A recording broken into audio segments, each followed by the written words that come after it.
नमस्कार मंडळी, कसे आहात सगळे? तर स्वागत आहे तुमचे माझ्या आजच्या ब्लॉगमध्ये. तर आज सकाळी उठलो, फ्रेश वगैरे केला, फ्रेश झालो. तर आजचा बेत होता इडली बनवायचा. तर इडली बनवायचं म्हटलं चटणीसाठी काहीतरी जुगाड पाहिजेच. मग लगेच भावाला बोलवून घेतलं आणि त्याला सांगितलं झाडावरचा एक नारळ पाडायला. त्याने एक नारळ पाडून दिला, मस्त सोलून वगैरे सगळं दिला व्यवस्थित.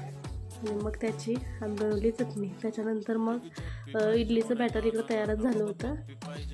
तर नंतर मी ते व्यवस्थित सगळं हलवून घेतलं, त्याच्यामध्ये इनो टाकला. इनो टाकल्यानंतर इडल्या छान फुलतात. त्यामुळे तुम्ही ही इडली करताना इनो नक्कीच वापरा. नंतर सगळं व्यवस्थित धुवून वगैरे भांडी घेतली. नंतर त्यांना गॅस पेटवला.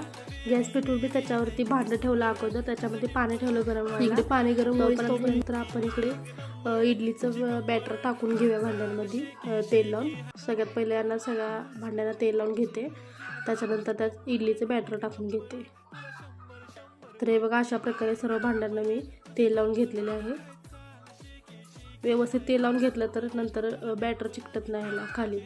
तेल जर थोडं जास्त कमी लावलं तर हे होतं, सगळं चिपकतं, निघत नाहीत नंतर. त्यामुळं तेल व्यवस्थित लावून घ्या. परत एकदा इडलीचं पीठ हलवून घेतलं. त्याच्यानंतर सगळ्या भांड्यात थोडं थोडं टाकून घेतली. पूर्ण भरून घेतलेलं नाही, कारण त्याच्यामध्ये इनो टाकल्यामुळे ते जास्त फुलतात, ते बाहेर येऊ शकतं, म्हणून थोडं थोडं टाकले.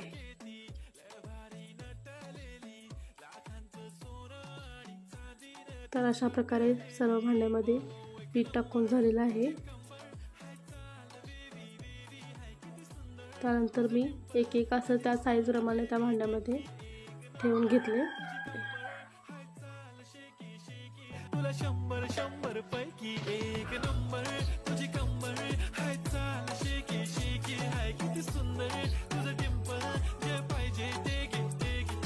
तर तुम्ही बघू शकता कशा फुलल्यात मस्त इडल्या. तर खायला नक्की या.